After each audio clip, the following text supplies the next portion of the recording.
Then my son AKENA, through the girl called Sarah, took another 14 votes. Those are my allies taking away my votes. We shall sort it out with the allies. As things stand now, there is no written document which defines the relationship between Uganda People's Congress and NRM.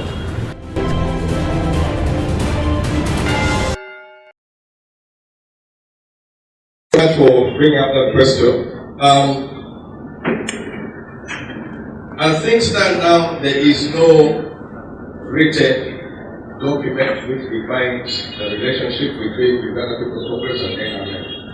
We have had what we may call a loose working alliance, which was informed by what we're coming through.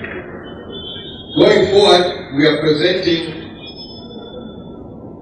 it to be clearly laid out that if we're supposed to cooperate, if we're supposed to have an alliance, the ingredients of the alliance. And for me, the question of fielding candidates is not something which is negotiable. We have gone through a difficult issue. UPC needed to field its candidate with its own program. We were denied that opportunity. So, UPC must field its own candidates if that is if there's supposed to be an alliance. If the alliance assumes that we cannot field candidates, that is not alliance, that's subjugation. I am not into politics of subjugation. I am ready to speak my truth honestly and openly because I believe I have something to contribute to this country and hence I am ready to engage. So, as it stands now, there is no written document, but we are preparing to have an honest discussion. But what I said even before the campaigns was, I am going to tackle this question from a policy perspective. What I'm going to be doing and what my members I hope will be doing on the floor of Parliament is to give an alternative policy perspective of UPC for the problem that the people of Uganda face. So we're giving our position in any context, whatever the problem comes, we're giving our perspective that if UPC was in government, this is what we would do. And that's why I'm saying that if UPC was in government, we would be able to open up the housing to thousands, hundreds of thousands of Ugandans through the program I have presented or I'm going to present as a document. Along with the late Jacob Olania on what we hoped the Parliament will be, but unfortunately Jacob was not able to carry his vision through. And then we ended up in a situation whereby the expedience of immediate gains overtook the long-term stability and development of the politics of Parliament. So it is immediate gains. IPOD were cheated out of opportunity to have so honest discussions. We were having honest discussions on IPOD on the table, clear issues, people jump in to disorganize it, to pull it out, to make it now something on the back burner. But now, at the same time, we're being told that we're in an alliance where you don't sit and talk. IPOD is something which is bigger than even, you can say, those who the president calls an alliance, but it's an opportunity where, as political players, we can try to address the problems of Uganda. And there are many problems which cut across party lines. There are issues which are felt strongly. Interest rates. Can we not discuss interest rates as political players? One of the issues affecting people, affecting the question of housing, affecting the question of livelihoods, is interest rates. People are being swamped by paying interest, the loans which they have. If we don't address it, Ugandans are going under. So UPC is always trying to give a solution. We are not part of the problem, we are part of the solution. Sometimes we may be able to rub people the wrong way in order to wake them up. But in all of the things which we do, we always offer a better alternative. So on the question of housing, the challenge is out. NRM, if you have a better program, we did put it in a manifesto. UPC did not have a chance to put theirs in a manifesto, we're putting it out now. Please, respond and let's see where we go from here. Right to field our candidates will present our own views. At the same time, I presented to, I would say, the NRM and the President an alternative policy position dealing with housing. I know I did not get a chance to present it during the campaign, so I presented it and I'm going to share it with you, members of the press and the country at large. This is the UPC thinking on how we can tackle a deficit. The housing deficit by YouGov survey is 2.4 million houses. That is the housing deficit in Uganda today. The current expected figures were constructing about 60,000 housing units per year.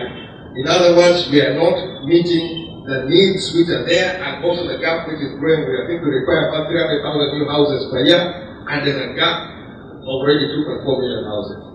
So as UPC, we are a party of ideas, and a party which is trying to solve problems which affect the citizens of Uganda. So as UPC, on our own basis, we have presented a formula or framework which is targeting income earners. We're earning basically from roughly 700,000, 1 million per month to be able to own a house in 7 years. And for me, it is the maths. I want anybody, the president, his team, to challenge us on the mathematics, on the policy. I could be standing here lying that I've got a program which can house the people of Uganda. Test it. That is what we're supposed to do in a campaign. We're supposed to go out there and present ideas, alternative ideas. So to make it very clear that UPC and NRM are different entities, the UPC program, I am going to share it. I've shared it with those who are in power. I've shared it with the NRM. I'm also going to share it with the public of Uganda. And you are free to judge, to say whether AKENA is talking nonsense or AKENA has sense. In my understanding, the UPC program is better than any other program in Uganda today. That is not a question of housing. On the question of education, UPC program is better. On the question of health, UPC program is better. But what I'm presenting today, and I'm going to share the documentation, is a program which gives people opportunity to own houses. Those in the range who are earning 1 million, 2 million, somebody to have an opportunity. I'm looking at the teachers, I'm looking at the nurses, I'm looking at those who really make our society work to have an opportunity to own a house or a property in Uganda. That is the UPC which presents itself to this country. We don't talk in abstract, we talk in reality. But test my ideas. If I'm talking nonsense, rubbish them. If it's making sense, treat me with the respect it deserves, because we have taken time to develop policy ideas for the people of Uganda. Being Team Uganda is different from saying NRM. All of us are Ugandans. We want to reach a better Uganda, but I have a different way of reaching there. I believe in my ideas. I have a team which I stand with, I have stood with, and we have the same notion of where we come from, what Uganda should be.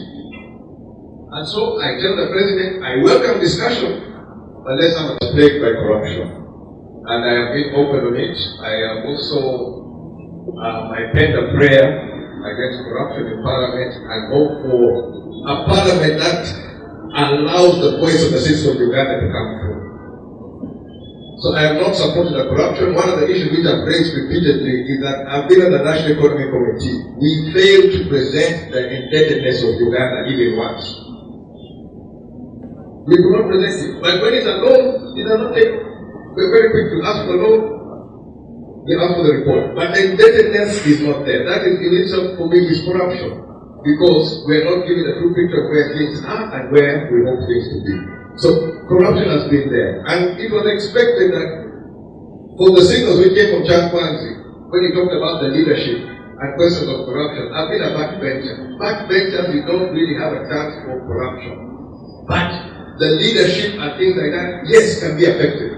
So I am glad that some action has been taken, but I am not yet satisfied. This is the first step there. I know both of both and everyone, we've served in Parliament, we have a good relationship. Hence, I congratulate them and I hope they rise to the role and look at their role as heading the National Assembly of Uganda. I think our former speaker had narrowed it that she had become an activist, and this is an office which is supposed to support NRM. NRM is a subset of Uganda. You are Speaker of the Parliament, you are Speaker of the National Assembly of Uganda. All the Ugandans fall within that one. If you come to the gate of Parliament, you see the communities which came together and agreed to form this country which we call Uganda. So you must speak of that. It's a higher office than a political activist supporting a political entity. And it's not going to be, if you speak of the 12th Parliament, there have been parliaments before, there have been parliaments after. I hope that they will be able to handle their role with that view that you are Speaker of the National Assembly of Uganda. It's a very important role. Handle it with a responsibility, with a decorum and understanding. I think both of those members I have known them are capable of having that office. That does not change the issue about UPC having our own points of view. I hope we'll have an opportunity and these members will give our members a chance to articulate what we believe Uganda should be. Because I believe and I honestly know that the Ugandan vision is far better than any other you have had, which is presented. So, on the question of the housing, I am looking at modular housing, which is basically container-based, and this is targeting people who have jobs. Unfortunately, yes, there are many people who don't have jobs, but the ones who have jobs, there are many who are renting and they get into this cycle where they do not own a property at the end of the day. So, I'm targeting those who have jobs, because you cannot have a program where there's something from nothing. In the reality of economics, there is nothing for nothing. But this is an attainable way, a feasible way in which somebody can actually own property and become the property or the asset profile will improve in that. And the people we've targeted, especially like the teachers, the nurses, the policemen, the parliament, for representing the Uganda People's Congress. Before I go there, let me also extend the congratulations to the Right Honorable both of both and the Right Honorable Thomas Taekwa in their role as Speaker and Deputy Speaker of the First Parliament. The important issue here today is that Uganda People's Congress, despite what President Museveni said, we are distinct and different entity from the NRM.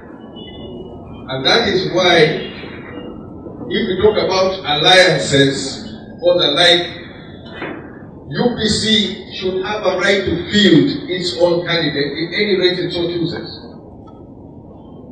We are not subject to guidance or direction from another party. NRM have the guidance or the headquarters on Chadongo Road. Uganda People's Congress is on Kampala Road, number 10 Kampala Road, and that is why we are here. We are a different entity. So even if the president wants to talk about an alliance, as far as I'm concerned, does not mean I cannot field a candidate.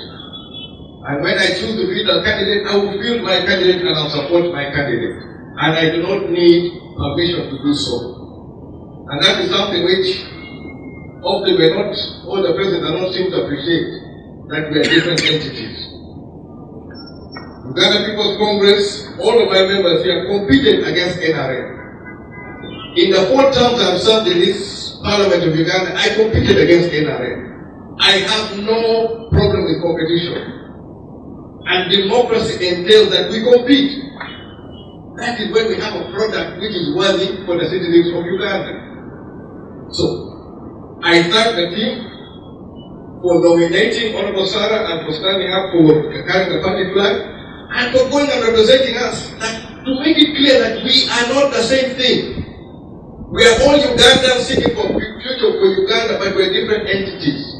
I speak only for the Uganda People's Congress. I cannot speak for NRM, I cannot speak for NU, I cannot speak for FPC, I cannot speak for PFF, I cannot speak for ANT or DP. Mine is the Uganda People's Congress, and that is all I will speak for. So, further to what the President said, as Uganda People's Congress, we welcome constructive engagement. We are not shy to sit down on the table and discuss matters which affect the people of Uganda and put forward our position as to how we feel Uganda should move ahead. In line with that one, as Uganda People's Congress, I set a framework on which we hope to have discussions, serious, sober discussions, which recognize us as separate plagued by corruption. And I have been open on it. I have also I penned a prayer against corruption in Parliament and hope for a Parliament that allows the voice of the citizens of Uganda to come through. So I have not supported the corruption. One of the issues which I've raised repeatedly is that I've been on the National Economic Committee. We failed to present the indebtedness of Uganda even once. We could not present it. But when it's a loan, it does not take. We're very quick to ask for a loan. They ask for the report. But the indebtedness is not there. That is in itself for me is corruption. Because we're not giving a true picture of where things are and where we want things to be. So corruption has been there. And it was expected that for the signals which came from Chan Kwanzi, when he talked about the leadership and questions of corruption, I've been a backbencher. Backbenchers, you don't really have a chance for corruption. But the leadership and things like that, yes, can be affected. So I am glad that some action has been taken, but I am not yet satisfied. This is the first step there. I know both at Jaipur, we've served in Parliament, we have a good relationship. Hence, I congratulated them and I hope they rise to the role and look at their role as heading the National Assembly of Uganda. I think our former speaker had narrowed it that she had become an activist and this is an office which is supposed to support NRM. NRM is a subset of Uganda. You are Speaker of the Parliament, you are the Speaker of the National Assembly of Uganda. All the Ugandans fall within that one. If you come to the gate of Parliament, you see the communities which came together and agreed to form this country which we call Uganda. So you can speak of that. It's a higher office than a political activist supporting a political entity. And it's not going to be, if you speak of the 12th Parliament, there have been parliaments before, there have been parliaments after. I hope that they will be able to handle their role with that view that you are Speaker of the National Assembly of Uganda. It's a very important role, handling the responsibility with a decorum and understanding. I think most of those members I have known them are capable of having that office. That does not change the issue about UPC having our own points of view. I hope we'll have an opportunity and these members will give our members a chance to articulate what we believe Uganda should be. Because I believe and I honestly know that the Ugandan vision is far better than any other you have had, which is presented. So on the question of the housing, I am looking at modular housing, which is basically container-based, and this is targeting people who have jobs. Unfortunately, yes, there are many people who don't have jobs, but the ones who have jobs, there are many who are renting and getting this cycle where they do not own a property at the end of the day. So I'm targeting those who have jobs. Because you cannot have a program where there's something from nothing. In the reality of economics, there is nothing for nothing. But it is an attainable way, a feasible way in which somebody can actually own property and become the property or the asset profile will improve in that. And the people we've targeted, especially like the teachers, the nurses, the policemen, coming to the Eid, I wish we all enjoy our Eid without anyway, I'm wishing all you guys a wonderful Eid. I thank my team once.